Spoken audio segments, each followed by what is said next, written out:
იმ დღეებში დიდ ძალმა ხალხმა მოიყარა თავი. საჭმელი კი არაფერი გააჩნდა.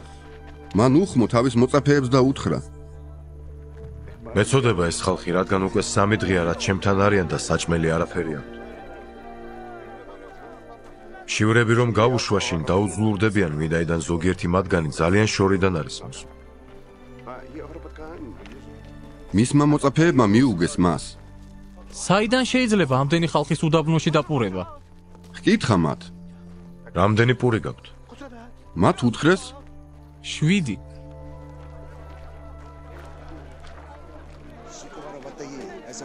მაშინ უბრძანა ხალხს მიწაზე დამსხდარიყვნენ. აიღო 7 პური, მადლი შესწირა, დატეხა და მისცა თავის მოწაფეებს, რომ ჩამოერიგებინათ. მათაც ჩამოურიგეს ხალხს.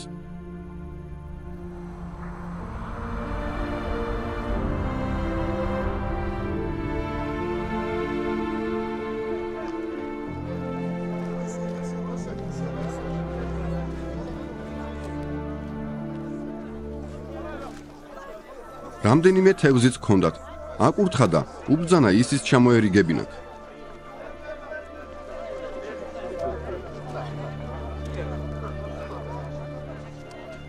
ჭამეს და გაძღნენ, დარჩენილი ნატეხებისგან 7 კალათი აიღეს.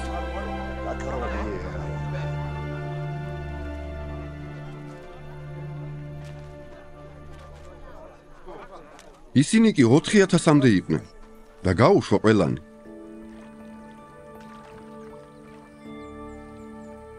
უმალვე ავიდა ნავზე თავის მოწაფეებთან ერთად და მივიდნენ დალმანუთის მხარეში.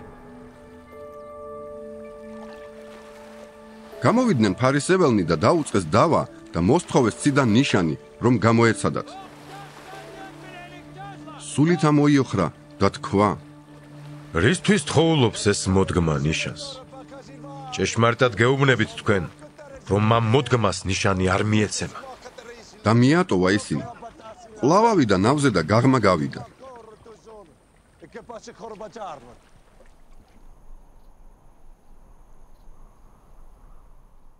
დაავიწყდათ პურის წაღება. ნავში კი 1 პურის მეტი არ ჰქონდათ. დაარიგა ისინი და უთხრა: გაფრთხილდით, ერიდეთ ფარისეველთა საფუარს და ჰეროდიანთა საფუარს. ისინი კი ერთმანეთში მსჯელობდნენ. ალბათ იმიტომ, რომ პური არა გვაქვს. იესომ შეამჩნია და უთხრა მათ: რას მსჯელობთ, პური რომ არ აგაქვთ?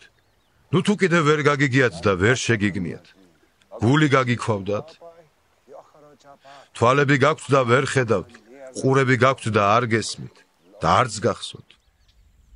როცა 5 პური დაუტეხე 5000 კაცისათვის, რამდენი გოდორი აიღეთ ნატეხებით სავს? უთხრეს: 12. როცა 4000-ისათვის 7 პური დავტეხე, რამდენი კალათი აიღეთ ნატეხებით სავს? უთხრეს: 7. უთხრა მათ: როგორ ვერ მიხვდით?